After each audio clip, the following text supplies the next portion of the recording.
আসসালামু আলাইকুম ফ্রেন্ডস, নতুন এক আয়োজনে আপনাদের সকলকে স্বাগত জানাই। আজ আমি আপনাদের সাথে ইনস্ট্যান্ট খুবই সহজ এবং খেতে মজার আরবিয়ান পুডিংয়ের রেসিপি শেয়ার করব।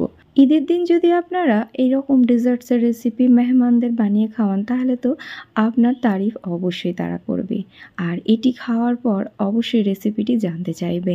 খুবই সহজ এবং কম ইনগ্রিডিয়েন্টসে এটি বানিয়ে নেওয়া যায়। আশা করছি পুরো রেসিপি আপনাদের খুবই ভালো লাগবে। তাহলে চলুন দেখে নিই দারুণ মজার এই আরবিয়ান পুডিংটি আমি কিভাবে বানাবো। এখানে 3 কাপ পরিমাণে দুধ নিয়ে নিয়েছি। দুধটা আগে থেকেই জাল করা আছে, আর যদি আগে থেকে জাল না করা থাকে একটু জাল করে নেবেন ভালো করে। তো দুধটা যখন একটু গরম হয়ে গেছে আমি এর মধ্যে 1/4 কাপ পরিমাণে গুঁড়ো দুধ অ্যাড করে দিচ্ছি, এতে করে স্বাদটা খুব ভালো আসে। এটাকে দিয়ে খুব ভালোভাবে মিশিয়ে নেব।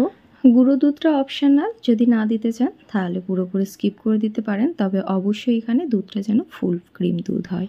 এটা মিশিয়ে নিয়েছি খুব ভালো করে। এবারে আমি 1/4 কাপ দুধের মধ্যে 2 tablespoon custard powder add করে নিচ্ছি। এটাকে খুব ভালোভাবে মিশিয়ে নেব। এটাকে মিশিয়ে নেওয়ার পর দুধের মধ্যে অ্যাড করে নিচ্ছি। এটাকে দিয়ে কন্টিনিউ নাড়াচাড়া করে নেব। কিছুক্ষণের মধ্যে এটা আস্তে আস্তে গাঢ় হতে শুরু করবে। তো এটাকে মিশিয়ে নেওয়ার পর আমি এখানে মিষ্টির জন্য 1/4 কাপ চিনি অ্যাড করে নিচ্ছি। মিষ্টির পরিমাণটা এখানে আপনাদের স্বাদ অনুযায়ী দেবেন। তো আমার যে পরিমাণে আমি বানাবো সেই পরিমাণের জন্য 1/4 কাপ একদম পারফেক্ট একটা মাপ। খুব ভালো করে সব কিছুকে মিশিয়ে নিচ্ছি। আর এখানে আমি ফ্লেভারের জন্য একটু অ্যাড করে নিচ্ছি কিছুটা পরিমাণ কেশরের ধাগা, এতে করে একটা সুন্দর ফ্লেভার আসবে। তো এটা দেখুন বেশ গাঢ় হয়ে গেছে অনেকটাই। যখন এটা একটু এইভাবে গাঢ় হয়ে গেছে এই পর্যায়ে আমি গ্যাসের ফ্লেমটা অফ করে এটাকে রুম টেম্পারেচারে পুরোপুরি ঠান্ডা করে নেব। আরবিয়ান পুডিংটি তৈরি করার জন্য আরও যে মেন ইনগ্রিডিয়েন্টস যেটি লাগবে সেটি হচ্ছে ফ্রেশ ক্রিম। তো আমি এখানে হুইপিং ক্রিমটা নিয়েছি, যেটা আগে থেকে মিষ্টি অ্যাড করা আছে। যদি আপনারা এখানে ফ্রেশ ক্রিমটা নেন এর মধ্যে চিনি অথবা কনডেন্স মিল্ক অ্যাড করে দিতে পারেন। তো আমি এর মধ্যে একটু সামান্য ভ্যানিলা এসেন্স অ্যাড করে এটাকে ভালোভাবে মিশিয়ে নিচ্ছি। এটাকে ফ্রিজে রেখে পুরোপুরি ভালো করে ঠান্ডা করে নেব। আরবিয়ান এই পুডিংটি বানানোর জন্য আমাদের লাগবে ব্রেড। এখানে স্লাইস ব্রেড নিয়ে নিয়েছি। ব্রেডের যে ব্রাউন অংশগুলো আছে সেগুলোকে ছুরির সাহায্যে কেটে বাদ দিয়ে দেবো। দারুণই মজার হয় এই আরবিয়ান ব্রেড পুডিংটি। আপনারা এই ডেজার্টটি রমজানের ইফতারিতেও বানিয়ে নিতে পারবেন। খেলে পরে একদম প্রাণ ঠান্ডা হয়ে যাবে।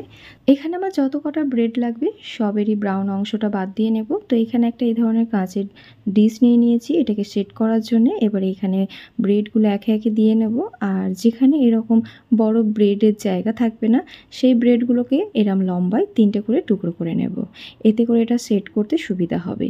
তো এখানে যে কাস্টার্ড মিল্কটা রেডি করে রেখেছিলাম সেটা প্রথমে এর মধ্যে অ্যাড করে নিচ্ছি। এখানে প্রায় 1 কাপ পরিমাণে আমি অ্যাড করে নিয়েছি। চারিদিকে এটাকে একটু মিলিয়ে নেওয়ার পর এখানে যে ক্রিমটা রেডি করে রাখলাম তো এই ক্রিমটাও কিছুটা কিছুটা করে ওপরে চারিদিকে দিয়ে নেব। বেশ কিছুটা ক্রিম দিয়ে নেওয়ার পর আবারও একইভাবে ব্রেডের টুকরোগুলো এখানে অ্যাড করে নিচ্ছি। ঠিক যেমন নিচেই দিয়েছিলাম একইভাবে ওপরেও দিয়ে নেব। আমার চ্যানেলের নতুন বন্ধুদের একটাই রিকোয়েস্ট, এরকম মজাদার টেস্টি রেসিপি দেখার জন্য আমার চ্যানেলকে অবশ্যই সাবস্ক্রাইব করে তার পাশে থাকা বেল আইকনটি ক্লিক করে দেবেন। তাহলে আমার নিত্য নতুন রেসিপির ভিডিও আপনাদের ফোনে নোটিফিকেশান চলে যাবে। তো ওপরে ব্রেডগুলো দিয়ে নেওয়ার পর আবারও এখানে 1 কাপ পরিমাণে আমি কাস্টার্ড মিল্কটা অ্যাড করে নেব। আর ওপর থেকে ক্রিমটা যেটা রেডি করে রেখেছিলাম এটা পুরোপুরি দিয়ে নেব। তো এখানে সব ক্রিমটা খুব ভালোভাবে দিয়ে নিয়েছি।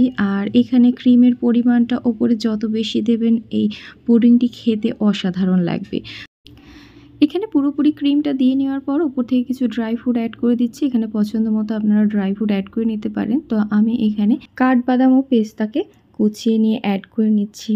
আর একটু দিয়ে দিচ্ছি ওপর থেকে কেশরের কিছু ধাগা, এতে করে এর ফ্লেভারটা আরও ভালো আসে। তো এটাকে খুব ভালোভাবে দিয়ে নেওয়ার পর ওপর থেকে একটা র্যাপিং পেপারের সাহায্যে এটাকে কভার করে দিয়ে খুব ভালোভাবে ফ্রিজে এটাকে সেট হতে দেব। এতে করে কি হয়, ফ্রিজের কোনো রকম বাতাস এর মধ্যে পৌঁছাবে না। তো এটা খুব ভালোভাবে প্যাক করে নিয়েছি। এটাকে পুরোপুরি ফ্রিজে খুব ভালোভাবে ঠান্ডা করে নেব। এখানে পুরোপুরি এটা ঠান্ডা হয়ে গেছে। এবারে এটাকে আমি খুলে দেখাচ্ছি এটা কতটা সুন্দর শেড হয়ে গেছে দেখে বুঝতেই পাচ্ছেন।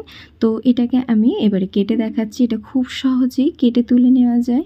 আর এরকম লাজবাব মজাদার ডিশ যদি আপনারা ট্রাই করেন বাড়ির সকলে খুবই পছন্দ করবে। দেখুন দেখতে কতটা মজারই না লাগছে। অসম্ভব টেস্টি এই ব্রেড পুডিংটি আপনারা অবশ্যই ট্রাই করে দেখতে পারেন। বাড়ির সকলে খুব পছন্দ করবে আর একবার খেলে তো পুরোপুরি এর ফ্যান হয়ে যাবে। আশা করছি দেখে বুঝতেই পারছেন এটা কতটা টেস্টি হয়েছে। তো বন্ধুরা, এই আরবিয়ান ব্রেড পুডিংয়ের রেসিপি যদি ভালো লেগে থাকে আমার ভিডিওতে সাপোর্ট করে অবশ্যই একটা লাইক করতে একদম ভুলবেন না। আর রেসিপিটি দেখার পর ট্রাই করলে ফিডব্যাক জানাতেও একদম ভুলবেন না। আজকের মতো আসি বন্ধুরা, আল্লাহ হাফিজ।